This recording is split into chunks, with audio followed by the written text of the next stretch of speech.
Chapter 19. Connor. The antique shop is in an older part of town. Trees arch over the street, their branches cut into unnatural angular patterns by the profiles of passing trucks. The street is full of yellow and brown leaves, but enough diehards still cling to the branches to make a shady canopy. The baby is inconsolable, and Connor wants to complain to Risa about it, but he knows he can't do that. If it hadn't been for him, the baby wouldn't even be part of the equation. There aren't all that many people on the street, but there are enough. Mostly it's kids from the high school just knocking around, probably spreading more rumors about clappers trying to detonate themselves. I hear they're anarchists. I hear it's some weird religion. I hear they do it just to do it. The threat of clappers is so effective because no one knows what they really stand for. That was smart back there, Connor tells Risa as they approach the antique shop. Pretending to be clappers, I mean. I would have never thought of that. You thought quickly enough to take out that juvie cop the other day with his own trank gun. Connor grins. I go by instinct. You go by brains. I guess we make a pretty decent team. Yeah, and we're a little bit less dysfunctional without Lev. At the mention of Lev, Connor feels a spike of anger. He rubs his sore arm where Lev bit him. But what Lev did today was much more painful than that. Forget about him. He's history. We got away, so his squealing on us doesn't matter. Now he'll get unwound just like he wants, and we won't have to deal with him again. And yet, the thought of it brings Connor a pang of regret. He had risked his life for Lev. He had tried to save him, but had failed. Maybe if Connor were better with words, he could have said something that would have truly won him over. But who is he kidding? Lev was a tithe from the moment he was born. You can't undo 13 years of brainwashing in 2 days. The antique shop is old. White paint peels from the front door. Connor pushes the door open, and bells hanging high on the door jingle. Low-tech intruder alert. There's one customer, a sour-faced man in a tweed coat. He looks up at them, disinterested and maybe disgusted by the baby, because he wanders deeper into the recesses of the cluttered store to get away. The shop has things from perhaps every point in American history. A display of iPods and other little gadgets from his grandfather's time cover an old chrome-rimmed dinner table. An old movie plays on an antique plasma screen TV. The movie shows a crazy vision of a future that never came, with flying cars and a white-haired scientist. Can I help you? An old woman, as hunched as a question mark, comes out from behind the cash register. She walks with a cane, but she seems pretty sure-footed in spite of it. Risa bounces the baby to get its volume down. We're looking for Sonia. You found her. What do you want? We need some help, Risa says. Yeah, Connor chimes in. Someone told us to come here. The old woman looks at them suspiciously. Does this have something to do with that fiasco over at the high school? Are you clappers? Do we look like clappers to you? Says Connor. The woman narrows her eyes at him. Nobody looks like a clapper. Connor narrows his gaze to match hers, then goes over to the wall. He holds up his hand and jabs it forward with all his might, punching the wall hard enough to bruise his knuckles. A little painting of a fruit bowl falls off the wall. Connor catches it before it hits the ground and sets it on the counter. See, he says, my blood isn't explosive. If I were a clapper, this whole shop would be gone. The old woman stares at him, and it's a hard gaze for Connor to hold. There's some sort of fire in those weary eyes, but Connor doesn't look away. You see this hunch? She asks. I got it from sticking my neck out for people like you. Connor still won't break his gaze. Guess we came to the wrong place then. Glancing at Risa, he says, let's get out of here. He turns to leave, and the old woman swings her cane sharply and painfully across his shins. Not so fast. It just so happens that Hannah called me, so I knew you were coming. Risa, still bouncing the baby, lets out a frustrated breath. You could have told us that when we came in. What fun would that be? By now, the sour-faced customer has made his way closer again, picking up item after item, his expression showing instant disapproval of everything in the shop. I have some lovely infant items in the back room, she tells them loud enough for the customer to hear. Why don't you go back there and wait for me? Then she whispers, and for God's sake, feed that baby. The back room is through a doorway covered by what looks like an old shower curtain. If the front room was cluttered, this place is a disaster area. Things like broken picture frames and rusty bird cages are piled all around. All the items that weren't good enough to be displayed out front. The junk of the junk. And you're telling me this old woman is going to help us, says Connor. It looks like she can't even help herself. Hannah said she would. I believe her. How could you be raised in a state home and still trust people? Risa gives him a dirty look and says, Hold this. She puts the baby in Connor's arms. It's the first time she's given it to him. It feels much lighter than he's expected. Something so loud and demanding ought to be heavier. The baby's cries have weakened now. It's just about exhausted itself. There's nothing keeping them tied to this baby anymore. They could stork it again first thing in the morning, and yet the thought makes Connor uncomfortable. They don't owe this baby anything. It's theirs by stupidity, not biology. He doesn't want it, but he can't stand the thought of someone getting the baby who wants it even less than he does. His frustration begins to ferment into anger. It's the same kind of anger that always got him into trouble back home. It would cloud his judgment, making him lash out, getting into fights, cursing out teachers, or riding his skateboard wildly through busy intersections. "Why do you have to get wound so tight?" his father once asked, exasperated, and Connor snapped back, "Maybe someone ought to unwind me." At the time, he thought he was just being funny. Risa opens the refrigerator, which is as cluttered as the rest of the back room. She pulls out a container of milk, then finds a bowl into which she pours the milk.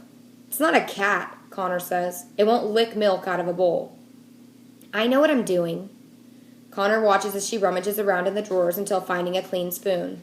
Then she takes the baby from him. Sitting down, she cradles the baby a bit more skillfully than Connor. Then she dips the spoon into the milk and spills the spoonful into the baby's mouth. The baby begins to gag on the milk, coughing and sputtering, but then Risa puts her index finger into its mouth. It sucks on her finger and closes its eyes, satisfied. In a few moments, she crooks her finger enough to leave a little space for her to spill in another spoonful of milk, then lets the baby suck on her finger again. "Wow, that's impressive," says Connor. "Sometimes I got to take care of the babies at Staho. You learn a few tricks. Let's hope it's not lactose intolerant." With the baby quieted, it's as if all the day's tension has been suddenly released. Connor's eyelids grow heavy, but he won't allow himself to fall asleep. They're not safe yet. They may never be, and he can't let his guard down now. Still, his mind begins to drift off. He wonders if his parents are still looking for him, or if it's just the police now. He thinks about Ariana. What would have happened to them if she'd come along with him as she'd promised? They would have been caught on the first night. That's what would have happened. Ariana wasn't street smart like Risa. She wasn't resourceful. Thoughts of Ariana bring a wave of sadness and longing, but it's not as powerful a feeling as Connor thought it would be. How soon until she forgets him? How soon until everyone forgets him? Not long. That's what happens with Unwinds. Connor has known other kids who disappeared over the past couple years. One day they just didn't turn up. Teachers would say they were gone or no longer enrolled. Those were just code words, though. Everyone knew what they meant. Kids who knew them would talk about how terrible it was and gripe about it for a day or two, and then it became old news. Unwinds didn't go out with a bang. They didn't even go out with a whimper. They went out with the silence of a candle flame pinched between two fingers. The customer finally leaves, and Sonia joins them in the back room. "So, you're Unwinds and you want my help, is that it?" "Maybe just some food," says Connor. "A place to rest for a few hours, then we'll be on our way." "We don't want any trouble," says Risa. The woman laughs at that. "Yes, you do. You want to be trouble to everyone you meet." She points her cane at Risa. "That's what you are now. Trouble, in caps lock." Then she puts her cane down and softens a bit. "That's not your fault, though. You didn't ask to be born, and you didn't ask to be unwound either." She looks back and forth between the two of them, then says to Risa, just as bald-faced as can be, "If you really want to live, honey, have him get you pregnant again. They won't unwind an expected mother, so that'll buy you 9 whole months." Risa drops her jaw, speechless, and Connor feels a flush come to his face. She wasn't pregnant the first time. It's not her baby. Or mine. Sonia considers this and takes a closer look at the baby. "Not yours, Well, that explains why you're not breastfeeding." She laughs suddenly and sharply. It makes Connor and the baby jump. Risa isn't startled, just annoyed. She gets the baby's attention again with another spoonful of milk in her index finger. "Are you going to help us or not?" Sonia lifts her cane and wraps it against Connor's arm, then points to a huge trunk covered with travel stickers. "Think you're buff enough to bring that over here?" Connor gets up, wondering what could possibly be of use to them in the trunk. He grabs onto it and struggles to push it across the faded Persian rug. "Not much of a buff, are you?"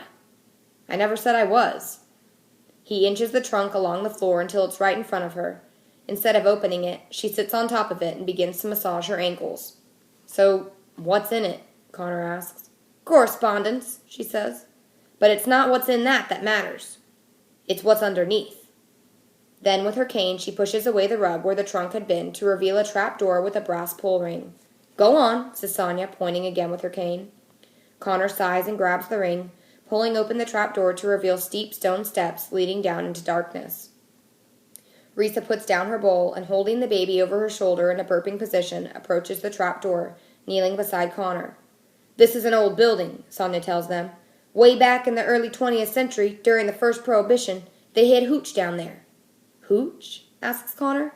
"Alcohol! I swear, this whole generation's the same. Caps lock, ignorant." The steps down are steep and uneven. At first, Connor thinks Sonia will send them down alone, but she insists on leading the way. She takes her time and seems more sure-footed on the steps than she does on level ground.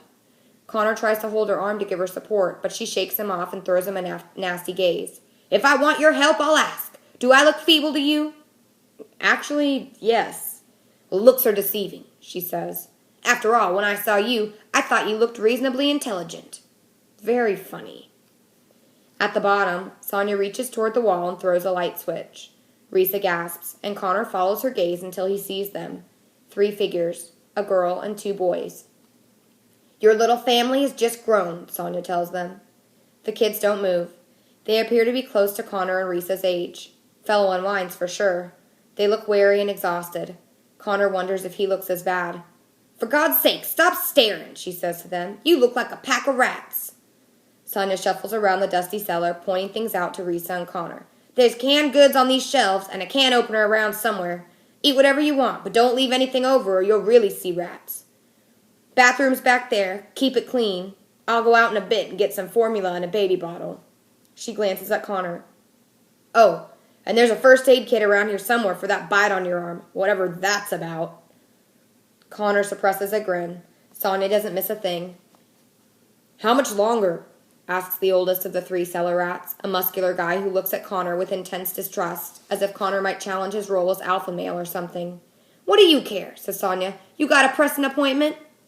The kid doesn't respond. He just glares at Sonia and crosses his arms, displaying a shark tattooed on his forearm. "Ooh," thinks Connor, with a smirk.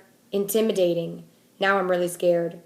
Sonia sighs. 4 more days until I'm rid of you for good." "What happens in 4 days?" Risa asks. "The ice cream man comes." And with that, Sonia climbs up the stairs faster than Connor thought she'd be able to. The trap door bangs closed. "Dear, sweet dragon lady won't tell us what happens next," says the second boy, a lanky blonde kid with a faint smirk that seems permanently fixed on his face. He has braces on his teeth that don't appear to need them. Although his eyes tell of sleepless nights, his hair is perfect. Connor can tell that this kid, despite the rags he's wearing, comes from money. "We get sent to harvest camp, and they cut us apart. That's what happens next," says the girl. She's Asian, and looks almost as tough as the kid with the tattoo, with hair dyed a deep shade of pink and a spiked leather choker on her neck. Shark Boy looks at her sharply. "Will you shut up with your end-of-the-world crap?" Connor notices that the kid has 4 parallel scratch marks on one side of his face, consistent with fingernails. The girl has a black eye. "It's not end of the world," she grumbles, "just the end of us." "You're beautiful when you're nihilistic," says the smirker. "Shut up." "You're only saying that because you don't know what nihilistic means." Risa gives Connor a look, and he knows what she's thinking. We have to suffer through 4 days with this crew? Still, she's the first to hold out her hand to them and introduce herself. Reluctantly, Connor does the same. Turns out each of these kids, just like every Unwind, has a story that ranks a 10 on the Kleenex scale. The smirker is Hayden. As Connor predicted, he comes from a ridiculously wealthy family. When his parents got a divorce, there was a brutal custody battle over him. 2 years and 6 court dates later, it still wasn't resolved. In the end, the only thing his mother and father could agree on was that each would rather see Hayden unwound than allow the other parent to have custody. "If you could harness the energy of my parents' spite," Hayden tells them, "you could power a small city for several years." The girl is Mai. Her parents kept trying for a boy until they finally got one, but not before having 4 girls first. Mai was the 4th. "It's nothing new," Mai tells them. "Back in China, in the days when they only allowed 1 kid per family, people were killing off their baby girls left and right." The big kid is Roland. He had dreams of being a military buff, but apparently had too much testosterone, or steroids, or a combination of both, leaving him a little too scary even for the military. Like Connor, Roland got into fights at school, although Connor suspected Roland's fights were much, much worse. That's not what did him in, though. Roland had beaten up his stepfather for beating his mom. The mother took her husband's side, and the stepfather got off with a warning. Roland, on the other hand, was sent to be unwound. That's so unfair, Risa tells him. Like what happened to you is any fairer, says Connor. Roland fixes his gaze on Connor, its emotional stone. You keep talking to her in that tone of voice, and maybe she'll find herself a new boyfriend. Connor smiles with a mocking warmth at him and glances at the tattoo on his wrist. I like your dolphin. Roland is not amused. It's a tiger shark, idiot.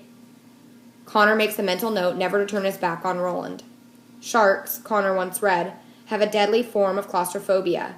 It's not so much a fear of enclosed spaces as it is an inability to exist in them. No one knows why. Some say it's the metal in aquariums that throws their equilibrium off. But whatever it is, big sharks don't last long in captivity. After a day in Sonia's basement, Connor knows how they feel. Risa has the baby to keep her occupied. It requires a huge amount of attention, and although she gripes about the responsibility, Connor can tell she's simply thankful to have something to help pass the hours. There's a back room to the basement, and Roland insists that Risa have it for herself and the baby. He acts like he's doing it to be kind, but it's obvious he's doing it because he can't stand the baby's crying. Mai reads. There's a whole collection of dusty books in the corner, and Mai always has one in her hand. Roland, having surrendered the back room to Risa, pulls out a shelving unit and sets up his own private residence behind it. He occupies the space like he's had experience with being in a cell. When he's not sitting in his little cell, he's reorganizing the food into basement rations. In the basement into rations. I take care of the food, he announces. Now that there's 5 of us, I'll redivide the rations and decide who gets what when. I can decide what I want and when for myself, Connor tells him. Not going to work that way, Roland says. I had things under control before you got here. It's going to stay that way. Then he hands Connor a can of Spam. Connor looks at it in disgust. You want better, Roland says? Then you get with the program. Connor tries to weigh the wisdom of getting into a fight over this, but wisdom rarely arrives when Connor is ticked off. It's Hayden who diffuses the situation before it can escalate. Hayden grabs the can from Connor and pulls open the top. You snooze, you lose, he says, and begins eating the Spam casually with his fingers. Never had Spam till I came here. Now I love it. Then he grins. God help me, I'm turning into trailer trash. Roland glares at Connor, and Connor glares back. Then he says what he always says at moments like this. Nice socks. Although Roland doesn't look down right away, it derails him just enough for him to back off. He doesn't check to see if his socks match until he thinks Connor isn't looking, and the moment he does, Connor snickers. Small victories are better than none. Hayden is a bit of a riddle. Connor's not sure whether he's actually amused by everything that goes on around him or if it's all just an act, a way of defending himself against a situation too painful to allow himself to feel. Usually Connor dislikes the rich, affected kids like Hayden, but there's something about Hayden that simply makes it impossible not to like him. Connor sits next to Hayden, who glances to make sure Roland has gone behind his shelving unit. I like the nice socks maneuver, says Hayden. Mind if I use it sometime? Be my guest, says Connor. Hayden pulls off a piece of Spam and offers it to Connor. Although it's the last thing Connor wants right now, he takes it because he knows it's not about the meat, just as he knows Hayden didn't take it because he wanted it. The chunk of processed ham passes from Hayden to Connor, and something between them relaxes. An understanding is reached. I'm on your side, the piece of Spam says. I've got your back. Did you mean to have the baby? Hayden asks. Connor considers how he might answer. He figures the truth is the best way to begin even a tentative relationship. It's not mine. Hayden nods. It's cool that you're hanging with her even though the kid's not yours. It's not hers either. Hayden smirks. He doesn't ask how the baby came into their possession because apparently the version he's come up with in his mind is far more entertaining than anything Connor can offer. Don't tell Roland, he says. The only reason he's being so nice to the two of you is because he believes in the sanctity of the nuclear family. Connor can't tell whether Hayden's being serious or sarcastic. He suspects he'll never figure that out. Hayden chows down on the last of the Spam, looks into the empty can, and sighs. My life as a Morlock, he says. Am I supposed to know what that is? Light-sensitive underground frogmen, often portrayed in bad green rubber costumes. Sadly, this is what we've become, except for the green rubber costume part. Connor glances at the food shelves. When he listens closely, he can hear the teeny beat of music coming from the antique MP3 player Roland must have stolen from upstairs when he first arrived. How long have you known Roland? 3 days longer than you, Hayden says. Word to the unwise, which I suspect you are. Roland is fine as long as he thinks he's in charge. As long as you let him think that, we're all one big happy family. What if I don't want him to think that? Hayden tosses his can of Spam into the trash a few feet away. The thing about Morlocks is that they're known to be cannibals. Connor can't sleep that first night. Between the discomfort of the basement and his distrust of Roland, all he can do is doze for moments at a time. He won't sleep in the side room with Risa because the space is small, and he and Risa would have to sleep right up against each other. He tells himself the real reason is that he's afraid of rolling over on the baby during the night. Mai and Hayden are also awake. It looks like Mai's trying to sleep, but her eyes are open and her mind is somewhere else. Hayden has lit a candle he found in the debris, making the basement smell like cinnamon over mildew. Hayden passes his hand back and forth over the flame. He doesn't move slowly enough to burn himself, but he does move slowly enough to feel the heat. Hayden notices Connor watching him. It's funny how a flame can only burn your hand if you move too slow, Hayden says. You can tease it all you want and it never gets you, if you're quick enough. Are you a pyro? Connor asks. You're confusing boredom with obsession. Connor can sense, however, that there's more to it. I've been thinking about the kids that get unwound, says Hayden. Why would you want to do that? Asks Connor. Because, says Mai from across the room, he's a freak. I'm not the one wearing a dog collar. Mai flips Hayden the finger, which he ignores. I've been thinking about how harvest camps are like black holes. Nobody knows what goes on inside. Everybody knows what goes on, says Connor. No, says Hayden. Everybody knows the result, but nobody knows how unwinding works. I want to know how it happens. Does it happen right away? Or do they keep you waiting? Do they treat you kindly or coldly? Well, Mai sneers, maybe if you're lucky, you'll get to find out firsthand. You know what, says Connor? You think too much. Well, somebody has to make up for the collective lack of brain power down here. Now Connor finally begins to get it. Even though Hayden has put the candle down, all this talk of unwinding is just like passing his hand across the flame. He likes to linger at the edge of dangerous places, dangerous thoughts. Connor thinks about his own favorite edge, behind the freeway road sign. In a way, they're both alike. Fine, Connor tells him. Think about stuff until your head explodes. But the only thing I want to think about is surviving to 18. I find your shallowness both refreshing and disappointing at the same time. Do you think that means I need therapy? No. I think your parents deciding to unwind you just to spite each other means you need therapy. Good point. You've got a lot of insight for a Morlock. Then Hayden gets quiet for a moment. The smirk on his face fades. If I actually get unwound, I think it'll bring my parents back together. Connor doesn't have the heart to burst his fantasy, but Mai does. Nah. If you get unwound, they'll just blame each other for it and hate each other even more. Maybe, says Hayden. Or maybe they'll finally see the light, and it'll be Humphrey Dumphrey all over again. Who? Says Mai. They both turn toward her. Hayden cracks a wide smile. You mean you've never heard of Humphrey Dumphy? Mai looks around suspiciously. Should I have? The smile never leaves Hayden's face. Mai, I'm truly amazed that you don't know this. It's your kind of story. He reaches for the candle and pushes it out so that it sits between the three of them. It's not a campfire, he says, but it'll have to do. Hayden looks into the flame for a moment, then slowly, eerily, turns his eyes towards Mai. Years ago, there was this kid. His name wasn't really Humphrey. It was probably Hal or Harry or something like that, but Humphrey kind of fits, considering.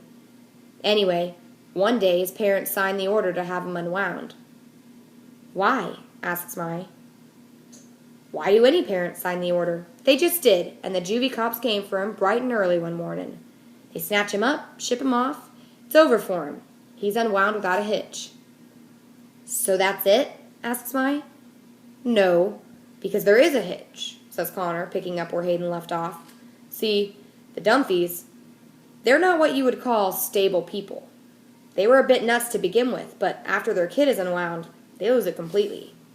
Now Mai's tough girl exterior is all but gone. She truly is like a little kid listening wide-eyed to a campfire story. What did they do? They decided they didn't want Humphrey unwound after all, says Hayden. Wait a second, says Mai. You said they already unwound him. Hayden's eyes look maniacal in the candlelight.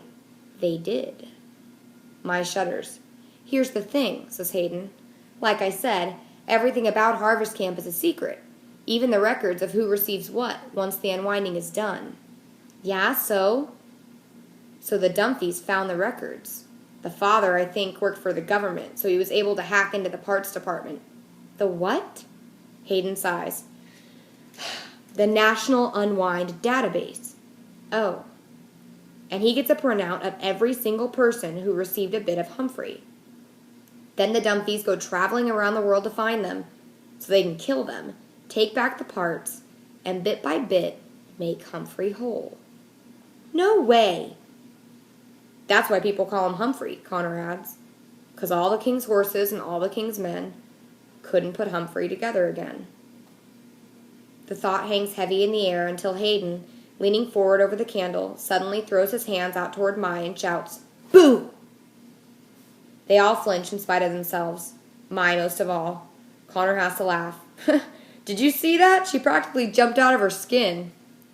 Better not do that, Mai, says Hayden. Jump out of your skin and they'll give it to someone else before you can get it back. You both can take a flying leap. Mai tries to push Hayden, but he easily evades her. That's when Roland appears from behind his bookshelves. What's going on here? Nothing, says Hayden. Just telling ghost stories. Roland looks at the three of them, clearly irritated and distrustful of any situation not involving him. Yeah, well, get to bed. It's late. Roland lumbers back to his corner, but Connor's sure he's monitoring the conversation now, probably paranoid they're plotting against him. The Humphrey Dumfrey thing? Says Mai. It's just a story, right? Connor keeps his opinion to himself, but Hayden says, I knew a kid who used to tell people he had Humphrey's liver. Then one day he disappeared and was never seen again. People said he just got unwound, but then again, maybe the Dumfies got him. Then Hayden blows out the candle, leaving them in darkness. On Connor and Risa's third day there, Sonia calls each of them upstairs, but one at a time in the order they'd arrived. First the thieving fox, she says, pointing down the stairs at Roland. Apparently she knows about the stolen MP3 player. What do you suppose the dragon lady wants? Hayden asks after the trapdoor is closed. To drink your blood, says Mai. Beat you with her cane for a while. Stuff like that. I wish you'd stop calling her the dragon lady, Risa says. She's saving your ass. The least you could do is show some respect. She turns toward Connor. You want to take Dee Dee? My arms are getting tired. Connor takes the baby, cradling it a bit more skillfully than he had before. Mai looks at him with mild interest. He wonders if Hayden told her they're not really the baby's parents. Roland comes back from his appointment with Sonia half an hour later and says nothing about it. Neither does Mai when she comes back. Hayden takes the longest, and when he returns, he's closed-mouthed too, which is strange for him. It's unsettling. Connor goes next. It's night outside when he goes upstairs. He has no idea what time of night. Sonia sits with him in her little back room, putting him in an uncomfortable chair that wobbles whenever he moves. You'll be leaving here tomorrow, she tells him. Going where?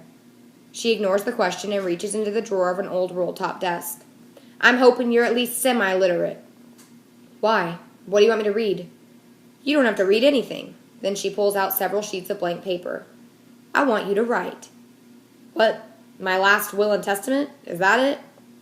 A will implies you have something to pass on, which you don't. What I want you to do is write a letter. She hands him the paper, a pen, and an envelope. Write a letter to someone you love. Make it as long as you want, or as short as you want. I don't care. But fill it with everything you wished you could say, but never had the chance. Do you understand? What if I don't love anybody? She purses her lips and shakes her head slowly. You unwinds are all the same. You think that because no one loves you, then you can't love anyone. All right, then. If there's no one you love, then pick someone who needs to hear what you have to say. Say everything that's in your heart. Don't hold back. And when you're done, put it in the envelope and seal it. I'm not going to read it, so don't you worry about that. What's the point? Are you going to mail it?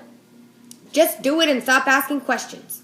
Then she shakes a little ceramic dinner bell and places it on the roll-top desk next to the pen and paper. Take all the time you need, and when you're done, ring the bell. Then she leaves him alone. It's an odd request, and Connor actually finds himself a bit frightened by it. There are places inside he simply doesn't want to go. He thinks he might write to Ariana. That would be easiest. He'd cared about her. She was closer to him than any other girl ever had been. Every girl except Risa. But then, Risa doesn't really count. What he and Risa have isn't a relationship. It's just two people clinging to the same ledge, hoping not to fall. After about 3 lines of his letter, Connor crumples the page. Writing to Ariana feels pointless. No matter how much he resisted, he knows who he needs to address this letter to. He presses his pen to a fresh page and writes, "Dear Mom and Dad." It's 5 minutes before he can come up with another line, but once he does, the words start flowing, and in strange directions too. At first it's angry, as he knew it would be. How could you? Why did you? What kind of people do this to their kid? Yet by the 3rd page it mellows. It becomes all about the good things that happened in their lives together. At first he does it to hurt them, and to remind them exactly what they've thrown away when they signed the order to unwind him. But then it becomes all about remembering, or more to the point, getting them to remember, so that when he's gone, if he's gone, there'll be a record of all the things that he felt were worth keeping alive. When he started, he knew how the letter would end. "I hate you for what you've done, and I'll never forgive you." But when he reaches the 10th page, he finds himself writing, "I love you, your one-time son, Connor." Even before he signs his name, he feels the tears welling up inside. They don't seem to come from his eyes, but from deep in his gut. It's a heaving so powerful it hurts his stomach and his lungs. His eyes flood, and the pain inside is so great he's certain it'll kill him right there, right here, right now. But he doesn't die, and in time the storm inside him passes, leaving him weak in every joint and muscle of his body. He feels like he needs Sonia's cane just to walk again. His tears have soaked into the pages, warping little craters in the paper, but not smudging the ink. He folds the pages and slips them into the envelope, then seals and addresses it. He takes a few more minutes to make sure the storm won't come back. Then he rings the little bell. Sonia steps in moments later. She must have been waiting all this time just on the other side of the curtain. Connor knows she must have heard him bawling, but she doesn't say a thing. She looks at his letter, hefts it in her hand to feel its weight, and raises her eyebrows, impressed. "Had a lot to say, did ya?" Connor only shrugs. She puts the envelope face down on the table again. "Now I want you to put a date on the back. Write down the date of your 18th birthday." Connor doesn't question her anymore. He does as she asks. When he's done, she takes the envelope from him. "I'm going to hold this letter for you," she tells him. "If you survive to 18, you must promise that you'll come back here to get it. Will you make me that promise?" Connor nods. "I promise." She shakes the letter at him to make her point. "I will keep this letter until a year after your 18th birthday. If you don't come back, I'll assume you didn't make it, that you were unwound. And in that case, I'll send the letter myself." Then she hands the letter back to him, stands, and goes over to the old trunk that had covered the trap door. She opens the latch, and although it must be heavy, heaves open the lid to reveal envelopes, hundreds of them, filling the trunk almost to the top. "Leave it here," she says. "It'll be safe. If I die before you come back, Hannah has promised to take care of the trunk." Connor thinks of all the kids Sonia must have helped to have this many letters in her trunk, and he feels another wave of emotion taking hold of his gut. It doesn't quite bring him to tears, but it makes him all soft inside, soft enough to say, "You've done something wonderful here." Sonia waves her hand, swatting the thought away. "You think this makes me a saint? Let me tell you. I've had a considerably long life, and I've done some pretty awful things, too." "Well, I don't care. No matter how many times you smack me with that cane, I think you're decent. Maybe, maybe not. One thing you learn when you lived as long as I have. People aren't all good, and people aren't all bad. We move in and out of the darkness and light all our lives. Right now, I'm pleased to be in the light." On his way downstairs, she makes sure to smack him on the butt with her cane hard enough to sting, but it only makes him laugh. He doesn't tell Risa what's in store for her. Somehow telling her would be stealing something from her. Let this be between her, Sonia, the pen, and the page, as it has been for him. She leaves the baby with him as she goes up to face the old woman. It's asleep, and right now, in this place, at this moment, there's something so comforting about holding it in his arms. He's thankful he saved it. And he thinks that if his soul had a form, this is what it would be. A baby sleeping in his arms.